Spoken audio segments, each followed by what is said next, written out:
Bienvenue dans ton Yann et Frank. Daniel Smith a encore foutu une baffe à Steven Guilbeault. Comment ça l'aimer, Daniel Smith? Comment ça envie un petit peu Éric Duhem qui va y rendre visite là, présentement en Alberta? Ouais, elle le joue dans la tête. Solide. Ah, j'aime ça.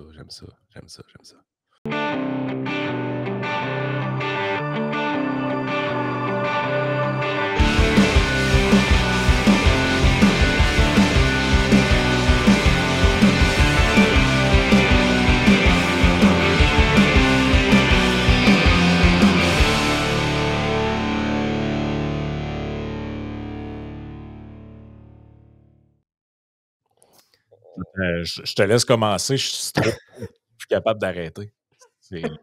C'est trop bon. Les nouveaux démons de José Legault. Quelle lecture de chevet pareil. Incroyable. Écoutez, j'ai. As-tu commencé à le lire pour vrai? Là? Non, c'est une joke que je faisais, là, mais j'ai vraiment hâte de commencer. Là, donc, je le montre pour les gens à l'écran. On a l'impression que ça a été publié en 1961, mais c'est pas si vieux que ça. C'est ça qui est le pire. Début des années 90, je pense. Hein? Ah, même plus loin, je pense. On va te dire ça, là. Ah oui, of course, les citations de Charles de Gaulle. VLB, bon, 95, 80, 96. Ouais. 96. Il y a même un avant-propos de Jacques Parizeau, de ce que je comprends. J'ai quand même hâte de lire ça. Donc, ça s'appelle Les Nouveaux Démons. On nous dit que ce serait sur la montée en puissance de la droite. Hey boy, ça s'est avéré, hein? Oh, oui, ça s'est vraiment avéré. Là. C'est un livre prophétique. En fait, tout le monde sait que la droite domine le Québec depuis qu'elle a écrit ça quand même. Ça prenait un esprit fin et aiguisé pour pouvoir percevoir un tel avenir.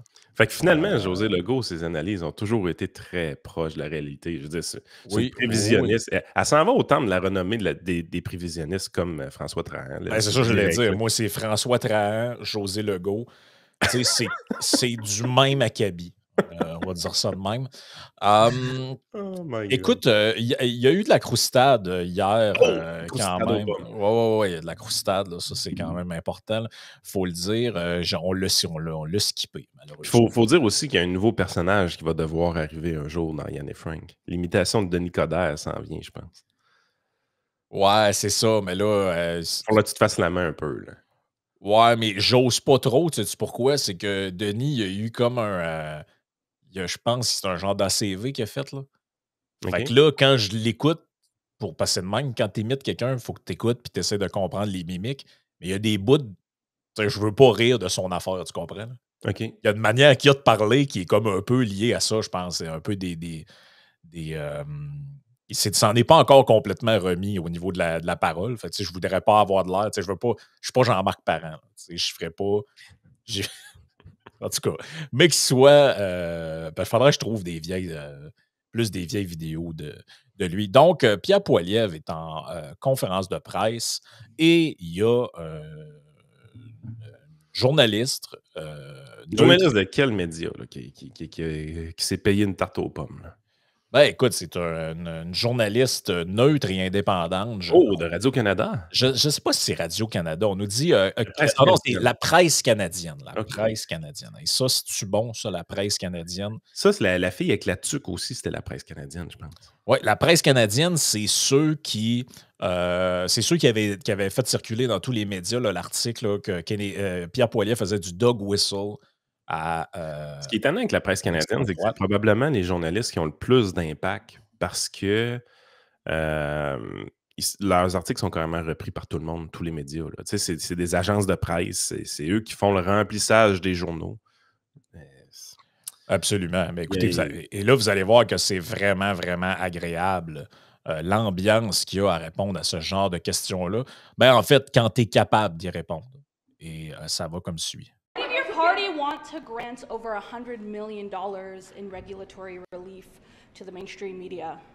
We don't want to give any tax dollars to the mainstream media. Our belief is that the mainstream media and all... Decision, then? Your party's decision to grant regulatory relief? So I'll answer your question. The media that is bought and paid for, where are you from, by the way? Which outlet are you in? Which outlet? Which outlet? Canadian Press. Ah, okay, Canadian Press. So you're talking about tax dollars for media. Isn't CBC your biggest? Isn't no? I can answer. I asked regulatory. Yeah, and you want an answer? Party want to grant $100 million in regulatory relief to the mainstream media. When would you like me to respond? Okay, good. Okay, great. So, of course, you are a tax-funded media outlet and spreading Justin Trudeau's message. Why did you and so you're interrupting me again. You're interrupting me again. I am answering the question. Do you regret granting $100 million? Répète la question 4 fois, man. Ouais, c'est ça. Peux-tu le laisser répondre? Il a compris ta question, il commence à y répondre. Ta gueule, puis c'est quoi la valeur ajoutée de la répéter, la question?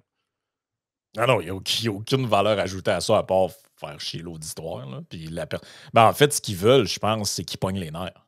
Ouais, mais tu sais, je veux dire, c'est donc même pas pertinent. Il a commencé à répondre, il essaie de répondre, là, puis tu l'interromps après genre 17 secondes. Oh non, c'est ça. Mais wait, there's more. To the mainstream media. Your question is false. So if you can allow me to correct your falsehoods, then we can answer the question directly. So, false. Canadian Conservatives do not believe in giving tax dollars to media outlets. That's Justin Trudeau. That's Justin Trudeau. That's Justin Trudeau. Okay, if you don't want me to answer the question, I'll move on to someone else. You're a tax-funded mouthpiece to the PMO. That's the reality. So, question answered. You committed. I'm trying to. Answer the question. I'm trying to, but you're heckling. Are you going to let me answer the question, or are you just going to heckle on behalf of Justin Trudeau? Which is it? I would love the answer. Great. So our party does not support tax dollars for media outlets, because that's when we end up with biased media like you, who come here and articulate the PMO talking points rather than delivering real news to the Canadian people. Justin Trudeau gave Bell Media and other media tax dollars supposedly to protect media jobs. And then what happened? They all got laid off. So that the supposed justification for giving Bell all this money was that it was going to save media jobs. Well, they all got fired. So I guess that wasn't the real reason for giving tax dollars to the media. The real reason was for him to buy support from the media, which is what it actually did. So we believe that media should be driven by readership, viewership, and listenership, and that's what allows it to represent the Canadian people rather than taking marching orders from the PMO. Et là, hey, mais elle essayait de leur couper oui, encore la même question, man. Mais pourtant, il me semble que c'est simple, là, ce qui a été dit. Là. Il t'a dit non, OK? Laisse-les parler. Fatigante. Il t'a dit non, puis il t'a aussi dit que... Ben... T'étais un mouthpiece du PMO. J'adore. Mais moi, j'aime parce que c'est tellement plus raffiné que Donald Trump. Ouais, c'est ça. There is falsehood. Au lieu de dire « You're fake news », there is You're nasty. You're nasty people. You're sick. C'est la même affaire. C'est la même affaire, mais avec un petit doigt dans les airs. Tu sais? C'est genre... Oh, ouais. Moi, personnellement, je préfère ça. Là. C'est le même résultat, la même attaque. Tout est identique. Mais de cette façon-là, je trouve que c'est la bonne façon. Oui, c'est ça. Je pense que c'est la bonne façon. Puis, tu sais, ils paraissent pas bien là-dedans. Ils paraissent vraiment pas bien. Enragée, la fille. Tu lui dis, man, cacher les assiettes, elle va étirer, c'est sûr. C'est une tireuse d'assiettes, ça, là. Puis, tu sais, c'est parce que ça apprend quoi au... C'est ça le problème, je pense, c'est qu'ils n'acceptent pas, ces gens-là, de se faire... Challenger? Ben, de se faire challenger, mais à un moment donné, tu sais, c'est Vincent qui disait ça, maintenant aussi, à un moment donné, si je me fais poser une question, puis que dans la question, il y a 3-4 prémices avec lesquelles je ne suis pas d'accord, et moi, tu me demandes de répondre avec ça, la réponse, ça va être, regarde. Je vais corriger ta prémisse. Regarde, on va commencer tout de suite avec la base, là, telle affaire dans votre question, ça ne marche pas partout. Mais normalement, ce que les politiciens font, c'est tourner autour du pot, dire un peu n'importe quoi, puis commencer tout le temps avec « Ah, c'est une bonne question, merci de la poser », alors que dans leur tête, ils se disent « Quel innocent qui vient de me demander ça. » Et c'est ça. Puis, je fais un parallèle qui n'a pas nécessairement rapport, là, mais je regardais un peu... Juste une chose. Oui, vas-y. La presse canadienne, là, S'il y a quelque chose qui devrait être neutre et indépendant, c'est ça. Parce que techniquement, eux autres, ils produisent de la nouvelle qui Pour doit les être autres. reprise dans tous les médias. Donc, techniquement, ça doit être repris dans un média de gauche, dans un média de droite, Exact. ainsi de suite. National Post peuvent les reprendre, Radio-Canada peuvent les reprendre. Poiliev nous dit que le gros client de la presse canadienne, c'est beaucoup Radio-Canada. Tu sais, je veux dire, la bébite qui nous coûte 1,4 milliard par année pour avoir des nouvelles locales utilise des agences de presse. Imagine-toi, toi. Non, c'est 1,4 milliard, c'était pas assez? Non, c'est pas normal. Là. Mais tu sais, je regardais, tu vas voir, c'est un peu relié à la même idée, là, mais tu sais, je regardais hier, tu sais, ils sont encore en genre de breakdown là, dans les médias par rapport à ce que Trump a dit sur l'OTAN, là, qui est la même affaire qu'il a dit en 2015, en 2016, puis depuis toujours, qui est On ne fait simple. pas notre part, là, on ne met pas Qui notre est, 2%. ben, qui est simple, c'est qu'il y a des gens, tout le monde veut faire partie de l'OTAN, tout le monde veut embarquer dedans, mais personne paye son 2% dedans. Là, il dit, ouais, mais ça a toujours été de même. Personne ne le fait. Il y a juste les États-Unis qui mettent le cash. Mais si on se fait attaquer, défendez-nous, puis envoyez-nous de l'argent, puis envoyez-nous des tanks, puis envoyez-nous des avions. Puis là, Trump, il a Les dit. proportions, c'est comme au Canada, on se tient souvent en bas du 1,4 de mémoire pour Ouais, cent c'est du ça. budget du PIB, tandis qu'aux États-Unis, ils sont plus autour de 3,6. là. Exact. Et d'ailleurs, Poiliev l'a dit. Hein, c'était dans le Globe and Mail hier, je pense. Poiliev will work toward meeting 2% NATO target. Comme ça, tu vois, c'est une réponse intelligente Ah oui. à un argument. Tu sais, puis tout le monde a compris. Là. Trump, là, c'est des effets de touche, c'est des grandes affaires. Quand il dit si vous ne payez pas, moi, on va vous laisser vous faire attaquer, tout le monde a compris que c'est pas vrai. T'es sûr que tout le monde a compris? Ben, en La tout majorité cas, du monde n'a pas l'air d'avoir compris. hein. non, eux autres, ils n'ont pas. Mais ils sont tellement premier degré, ils peuvent juste faire exprès. Ils peuvent pas être nono à ce point-là.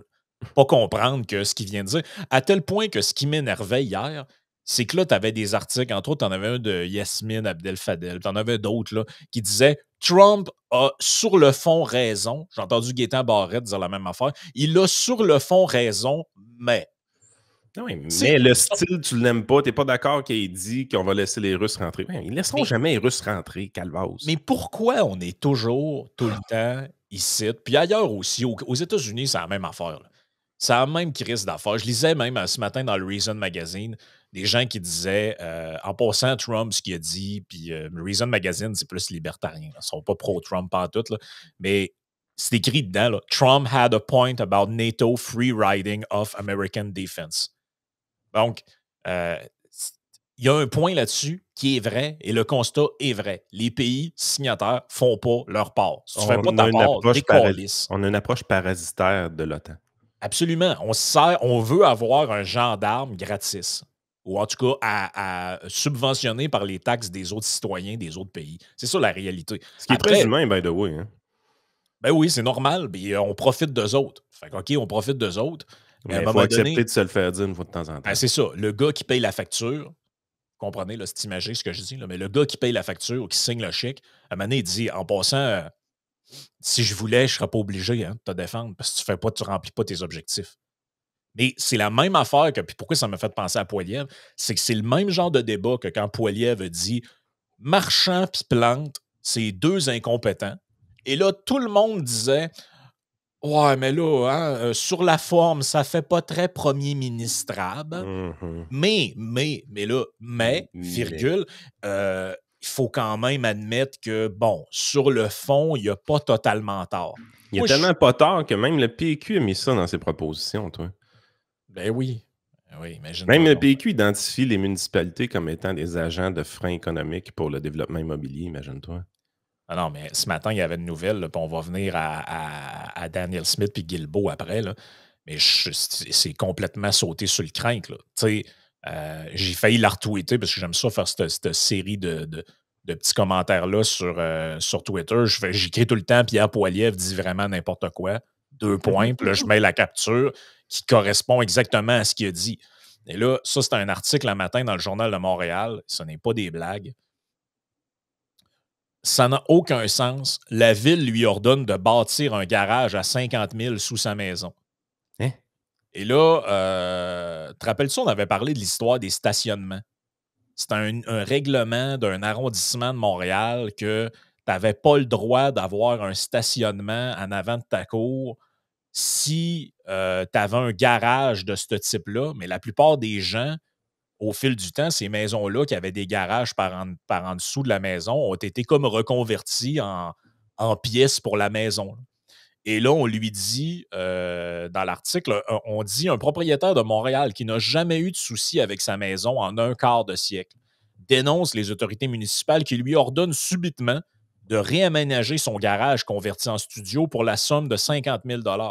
Ça n'a tout simplement aucun sens. C'est tellement farfelu de devoir construire un garage dans mon sous-sol pour garder mon parking devant chez moi, alors qu'on a été tranquille durant 24 ans, s'insurge Christian Lauzo en entrevue avec le journal. Ça n'a pas de Donc, sens, ça. et ça, là, tout ça, c'est. Et là, on voit la lettre, là. Règlement de zonage, arrondissement, Rivière des Prairies, Pointe-aux-Trembles. C'est pas la même affaire que le Carpote qu'on avait fait une petite affaire à un moment donné. Oui, le même genre de niaiserie. Ouais, ça avait fait capoter du monde. Franchement, on dit pas Carpote. Là, tu vois qu'il y a beaucoup de gens qui tiltent vraiment sur des détails crissement importants de mon propos. Là. Mais c'est ça. Fait que là, on voit la lettre de la ville. Là, puis, mais c'est de ça que Poilievre parle.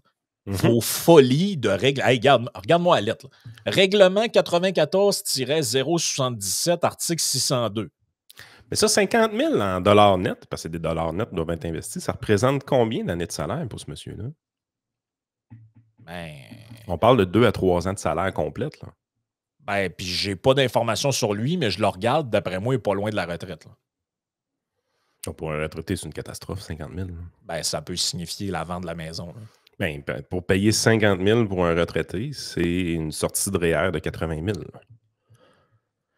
As-tu 80 000 dans ce REER? Je sais pas. Mais tu sais, quand on parle de Tata, là, on rit bien du Québec, mais pas juste au Québec qui s'en dit des niaiseries.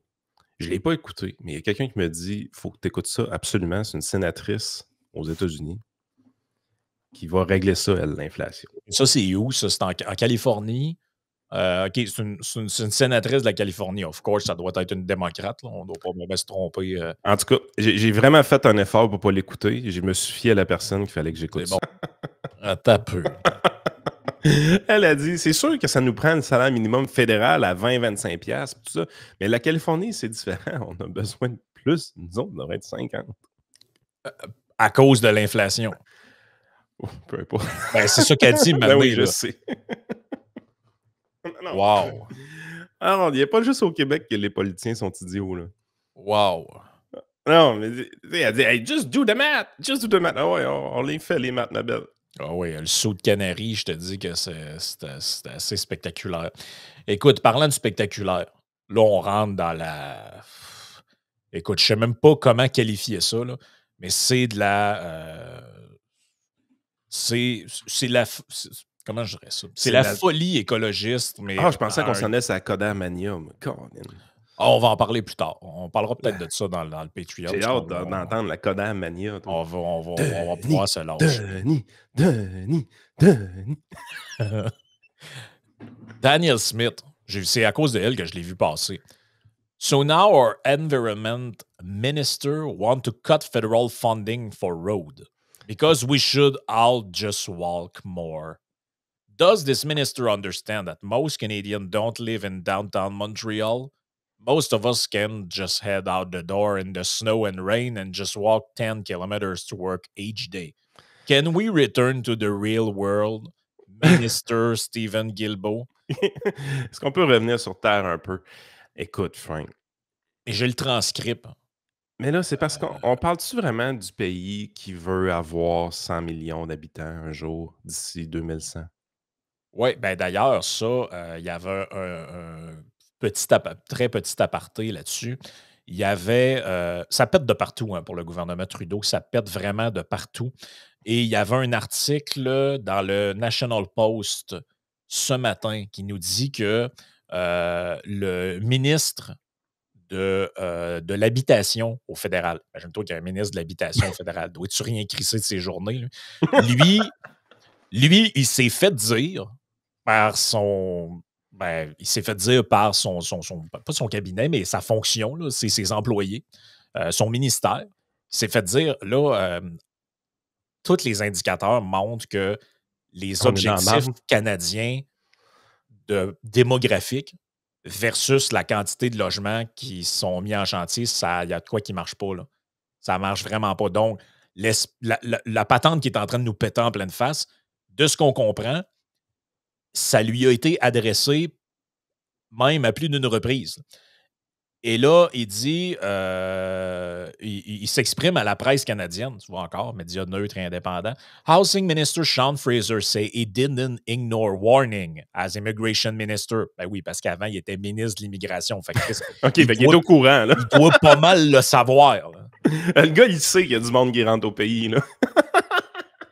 Et là, on dit le target, pas bon, mais... le target des libéraux d'avoir 500 000 nouveaux résidents permanents dans l'année qui vient, on lui a dit que, ben là, dans le contexte, s'il n'y a pas de mise en chantier qui se font, puis il n'y a pas Et là, lui, il répond « The Liberals have done a great job both in breaking immigration and housing system, blablabla, blablabla. » Fait que, bref, ça pète de partout pour eux autres. Ça pète vraiment de partout. Là. C'est qu'à un moment donné, là, juste à la base, que Stephen Guilbeault dit, là, c'est que les municipalités, à partir de demain matin, devraient arrêter de construire des nouvelles routes. Oui. OK, juste à la base, ça ne peut pas fonctionner. Quelqu'un qui a moindrement un cerveau qui fonctionne, là, il sait que ça ne peut pas fonctionner. Je veux dire, il y a des gens qui rentrent, la population grandit, il y a de l'immigration, donc à quelque part, il faut que tu les loges. OK, on va les loger où? Tu vas densifier le centre-ville? Fair enough. Densifie-le ton centre-ville. Qu'est-ce qui arrive si tu densifies le centre-ville et tu veux que tous les gens restent au centre-ville très vite? Est-ce que les prix vont monter au centre-ville? Moi, je pense que oui. Ouais, puis pas juste ça. Ils ont des programmes aussi pour que les gens aillent en région.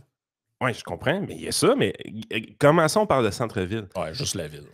Quand le centre-ville se densifie et les prix montent vite, c'est quoi le plus grand problème que les gens font face éventuellement? C'est bien le fun là, que les cabinets de services financiers peuvent se développer, les cabinets d'avocats peuvent se développer, recrutent de la main-d'œuvre, ont des gros salaires, peuvent se payer toutes les nouvelles unités, il n'y a pas de problème. Mais ces gens-là, un moment donné, ils veulent se faire couper les cheveux. Ces gens-là, un moment donné, ils veulent avoir leur petit café au Starbucks. Il y a des baristas, tu as besoin d'avoir des baristas, tu as besoin d'avoir des coiffeurs, tu as besoin d'avoir des gens qui emballent l'épicerie, tu as besoin d'avoir des gens qui placent les choses dans les épiceries. Donc, tu as une tonne de jobs au bas de l'échelle qui doivent servir à donner les services à cette haute société-là. Mm-hmm. Il reste où, ce monde-là? C'est plus abordable. C'est eux autres qui sortent de la ville, généralement, ou qui font un peu d'étalement urbain. S'ils veulent avoir un minimum de qualité de vie et tout ça, comment ils se déplacent? Parce que le monde de Stephen Guilbeault, c'est un monde de fonctionnaires de 9 à 5. Si tout le monde travaille de 9 à 5 à 5 minutes de son travail, effectivement, on n'a pas besoin de construire de nouvelles routes. Mais là, quand ton barista, puis ta coiffeuse, puis ton épicier, il reste, lui, à 30 km de son lieu de travail parce que c'est pas achetable autour de son lieu de travail, puis qu'il travaille sur des heures non standards. C'est le bout qu'il faut se rappeler. Tu te fais couper les cheveux ces heures de bureau, tu te fais couper les cheveux en dehors des heures de bureau. Oui, puis il y a commis d'épicerie, ça travaille les soirs de semaine, la fin de semaine. Puis... Vous comprenez la game? Fait que comment ils font pour se déplacer, ces gens-là? Souvent, ils prennent un véhicule automobile. Vous voyez bien que ça ne marche pas. Juste ça ne marche pas. Juste ça ne marche pas. Et maintenant, quand tu regardes réellement les préférences des gens qui vivent sur un grand territoire non occupé, c'est quoi les préférences des gens? Les préférences des gens, c'est d'avoir le petit lopin de terre. Ouais, mais ça, là, nos préférences, hein, ça le dérange pas bien, ça, là, nos préférences. Tu sais, je veux dire, comment ça qu'il n'y ait pas plus de nouvelles municipalités au Québec? Moi, c'est le bout qui m'épate. Tu t'en vas en 2 municipalités, tu as de la terre en masse, c'est de la terre boisée. Tu te dis, crime, il me semble que ça serait facile de créer un nouveau village. Ce serait même pas compliqué. Là. Ben non. Mais c'est quoi la dernière ville qui a ouvert au Québec, c'était quand, ça? Le bête des années 70. Mais tu sais, éventuellement, il va en avoir des nouvelles villes. Là, où on va occuper de plus en plus l'espace, puis les villes vont finir par se connecter. Là. Mais c'est ça qui va arriver au Québec, puis c'est ça qui va arriver au Canada aussi. Mais ça implique des nouvelles routes. Déjà là, c'est de dire que les municipalités devraient arrêter de construire des routes, c'est pas juste farfelu. Non, c'est complètement... C'est malhonnête et stupide. Là. Ah non, mais écoute, c'est ça que ça fait. Mettre des activistes radicaux au pouvoir, c'est ça que ça fait. Lui, ça en est un. Là. C'est un gars en chien orange qui a bloqué un pont. Là. Qui était dans Greenpeace. C'est pas pas la tour du CN quand il y avait sa chaîne orange? Ouais, la tour du CN, je pense que tu as raison. Et là, on dit s'exprimant dans une conférence de presse sur le transport en commun à Montréal, of course, et le génie, Guilbeault a déclaré que l'argent qui, dans le passé, était dépensé pour l'asphalte et le béton devrait plutôt être consacré à des projets de lutte contre les changements climatiques. T'es-tu malade, toi? Et là, il dit notre gouvernement a pris la décision de cesser d'investir dans de nouvelles infrastructures routières. Et là, j'ouvre la citation. Là, attachez bien votre tuque. Là. On est en face. Je veux dire que dans un pays du G7, il y ait ce genre d'exalté-là à la tête d'un ministère, là, ça nous montre que c'est vraiment le temps qu'il y ait un Karl Braus. Puis là, le landslide bleu, là, où ces gens-là se font colisser dehors, là, commence à avoir autre qui arrive. Le 43 il n'est pas anodin. Là. Notre gouvernement a pris la décision de cesser d'investir dans des infrastructures routières. Bien sûr, nous continuerons d'être là auprès des villes, des provinces pour entretenir le réseau routier existant, mais il n'y aura plus d'enveloppe du gouvernement pour agrandir le réseau routier. L'analyse que nous avons faite est que le réseau est parfaitement adéquat pour répondre à nos besoins. Mais grâce à une combinaison d'investissements dans le transport actif et collectif, ainsi que dans l'aménagement et la densification du territoire, nous pouvons très bien atteindre nos objectifs de développement économique, social et humain sans élargir le réseau routier. Hey, ça, c'est-tu la planification centrale à son paroxysme? Non, c'est des astis de communisme. Non, mais attends un peu. Là. Le gars du haut de sa tour d'ivoire à Ottawa, là, lui, il regarde le réseau routier, là, il dit « What? Hey, Roger, sais-tu quoi? » Ouais, je vais demander au politburo, là, tu checkes ça, puis ça a l'air que c'est correct. Les routes, là, il y en a assez. Il n'y a plus besoin de plus. C'est correct. Je finis. Been there, done that. On arrête de construire. T'sais, tout le monde comprend que c'est impossible. Essayez de penser, là, dans la vie de tous les jours, les nouveaux quartiers qu'il y a. Là. Puis imaginez-vous que ces nouveaux quartiers-là n'ont pas de nouvelle route. Ben, il n'y a plus de nouveaux quartiers. Là. Et là, attends bien la suite. Wait, there's more. Nous devons arrêter de penser que les voitures électriques résoudront nos problèmes, a-t-il déclaré dans cette transmission vidéo. Ça fait plus, ça. C'est là, ils sont rendus là, eux autres. Moving the goalpost. Après avoir dit à tout le monde, puis avoir mis des crédits d'impôt, puis des ci, des ça, allez vous acheter un char électrique, c'est l'avenir. Maintenant, c'est de la merde. Parce que l'avenir, maintenant, c'est marcher puis avoir une trottinette. T'es végétarien, t'es bien off, man. C'est plus ça qui est cool, c'est d'être vegan maintenant. Il a déclaré que le gouvernement Trudeau avait investi 30 milliards de dollars pour développer le transport en commun depuis 2016. À date, il n'y a pas grand-chose de fait, mais en tout cas, c'est pas grave. Le gouvernement a également dépensé 400 millions de dollars, et là, écoute bien, c'est lui qui parle, pour encourager la marche, le vélo, l'utilisation de fauteuils roulants, de scooters, de vélos électriques, de patins à roulettes, de raquettes et de ski de fond. Comment ça a coûté 400 millions, ça? D'autres projets comprennent des sentiers polyvalents, des pistes cyclables, des passerelles traversant les routes, un nouvel éclairage et une signalisation pour encourager ce qu'on appelle le transport actif. OK, Karl Braus, c'est assez. Là. Karl Braus. Faut qu'il débarque, eux autres, là. Le transport actif, man. Ils pensent vraiment qu'on vit tout à Montréal. Ah, c'est des malades, man. C'est des malades, ce monde-là. Ils sont déconnectés. On vit pas tout à Montréal et surtout, on ne veut pas tous vivre à Montréal. Non, mais c'est plus que déconnectés. C'est des gens qui sont... C'est des gens qui sont dans une dystopie dans leur tête. Là. Pour eux autres, c'est une utopie, là, c'est bien. C'est mais fucking dystopique. Là. Ils se voient vraiment comme des gens qui vont construire le monde du futur. Puis ce qui a été fait par le passé, c'est toute de la merde. Mais regarde les réflexes. C'est des réflexes autoritaires. C'est des réflexes autoritaires. C'est des réflexes de planification centrale. Tu sais, quand ils nous sont arrivés, là, une couple de semaines, on en riait. Là, on va designer des plans de maison. Je pense que Hélène Buzzetti en avait parlé. Là, elle a dit qu'elle restait dans une genre de maison comme ça. Oui, les maisons qu'ils ont construites dans l'après-guerre. Mais ça, ils vont le faire pour vrai. Là. On va avoir une dizaine de plans. Là, ça va être les constructeurs vont être capables de construire ça rapidement. Vous allez voir. Là, ouais. Man, ça fait soviète, hein, votre affaire. Oh, oui, ça fait soviétique en tabarnak. Là. Des maisons designées par le gouvernement dans un petit cahier. Hey. Hey, les soviets, là, c'est assez. Là. C'est assez. Ah, vous exagérez. Ah, on exagère. Vous pensez qu'on exagère? Tous les réflexes de planification centrale sont là. Sont tous là. C'est quand vous allez comprendre que c'est pas à Ottawa que ça se décide, ces affaires-là? Si on a besoin d'une nouvelle route, oui ou non, ça se décide où? Ça se décide au niveau de la municipalité. Point final. Je suis d'accord sur une chose, par contre. Qu'il ne le finance pas, ça ne me dérange pas. Baisse tes taxes, mon sacrement, par exemple. Ah, ben c'est ça l'affaire. Ben, c'est que lui, ben c'est ça. C'est que là, il y a des gens qui vont dire, ben c'est ça, hein, vous autres, vous voulez que le gouvernement continue à dépenser de l'argent dans des routes. Pas ça que j'ai dit. Mais Chris, si tu prends mon argent qui est supposé d'aller dans les routes parce qu'on paye des taxes sur l'essence pour ça, on paye des immatriculations, des permis de conduire parmi les plus chers au monde, puis tous ces trucs-là qu'on paye, c'est pour financer le réseau routier.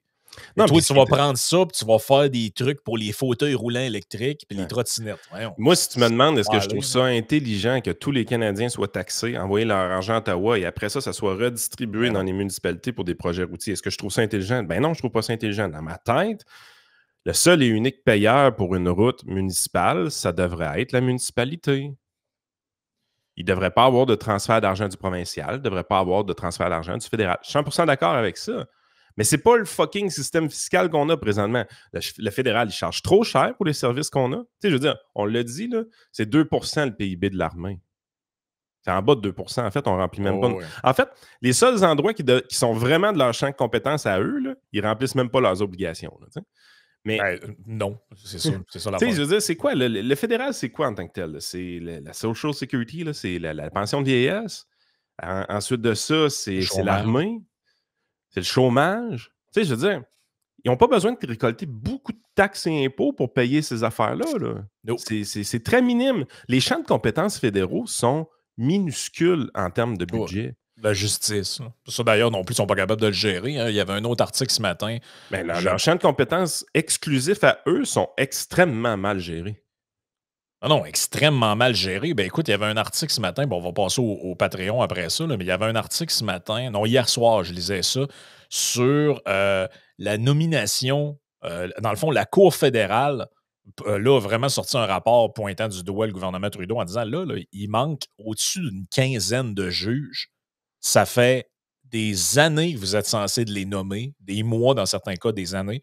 Puis le gouvernement, ben, ils ne savent pas ce qu'ils font. Là. Il y a des délais d'attente en justice parce qu'il y a des causes qui ne peuvent pas être entendues. Il y a les juges, il y a des postes de juges vacants, puis il n'y a pas de nominations qui sont faites. Les procédés sont au neutre. Puis le pire dans tout ça, c'est que nommer un juge, c'est avantageux de le faire au PC. Parce que tu prends un gars de ton équipe, fait que les jugements ils vont aller un peu plus de ton bord. Tu comprends un peu la game, là? C'est un peu ça. Mais écoute, faut tout expliquer, man. Non, faut tout expliquer. Fait que là, on s'est gardé Denis Coderre, le sauveur, en partie Patreon. Ouais, partie Patreon, on aura Denis, on a du Denis Coderre, on a du Roxane la banane, on a le texte que j'avais dit qu'on passerait hier, mais là, je vais commencer avec ça pour être sûr de ne pas l'oublier sur une étude sur l'impact. On parlera même pas de mon sondage qui a eu 55 000 vues sur Twitter. On en parlera aussi. Écoute, on parlait de tout ça. J'avais aussi l'Ontario qui s'est fait débouter son usage de la clause dérogatoire pour caper le salaire des fonctionnaires par la Cour d'appel. Donc, c'est tous des trucs quand même assez intéressants. Donc, rejoignez notre Patreon, donc patreon.com/iSénéchal, où vous faites Yann et Frank Patreon sur Google. On est assez facile à trouver. Puis, c'est ça, vous avez un essai gratuit de 7 jours quand vous prenez l'abonnement Superfan. Bien important de ne pas faire genre inscrire gratuitement si c'est ça que vous voulez faire. Là. Parce qu'inscrire gratuitement, ce que ça fait, c'est que vous voyez juste les posts qui sont sélectionnés comme publics, puis il n'y en a pas tant que ça. Fait que, si vous voulez voir ce qu'on fait sur Patreon, tout le contenu exclusif, c'est ce qui apparaît à l'écran. Le Superfan, vous avez l'essai de séjour. Après séjour, c'est renouvelé. Si vous n'aimez pas ça, vous désabonnez, mais éventuellement, vous allez aimer ça comme tout le monde. Mais je te dirais que 90% des gens restent abonnés après l'essai de séjour. C'est ça. Fait que c'est la marche à suivre. Et si vous voulez vraiment me faire plaisir, même que si vous pensez que je suis une personne fortement détestable, allez écouter Simon Rochelot hier. OK? Ouais. Le podcast qu'il a fait sur le projet de loi 50, je l'ai beaucoup aimé parce qu'il y a un regard d'avocat sur c'est pas des avis juridiques, il faut toujours faire attention à cette affaire-là. Il y a un regard d'avocat sur le projet de loi 50 qui est un peu louche, qu'on comprend mal à quoi il sert vraiment. En fait, j'ai fini le podcast hier, j'étais allé prendre une marche de genre 45 minutes dehors en vous écoutant. Puis j'ai fini le podcast, puis j'étais là, je dis pourquoi ils ont fait ce projet de loi-là? Coudonc, le but, c'était-tu juste de troller le conspi? Là? C'est le feeling que j'avais en finissant votre podcast. On ne comprend pas à quoi sert le projet de loi. Il vient ajouter des affaires qui ne sont pas nécessaires. Ouais, c'est du gaslight, bien raide. Là. C'est du gaslight. On utilise un langage de confinement à l'intérieur du projet de loi qu'on a vu circuler beaucoup sur les réseaux sociaux puis qui avait allumé justement, il avait gaslighté beaucoup de monde.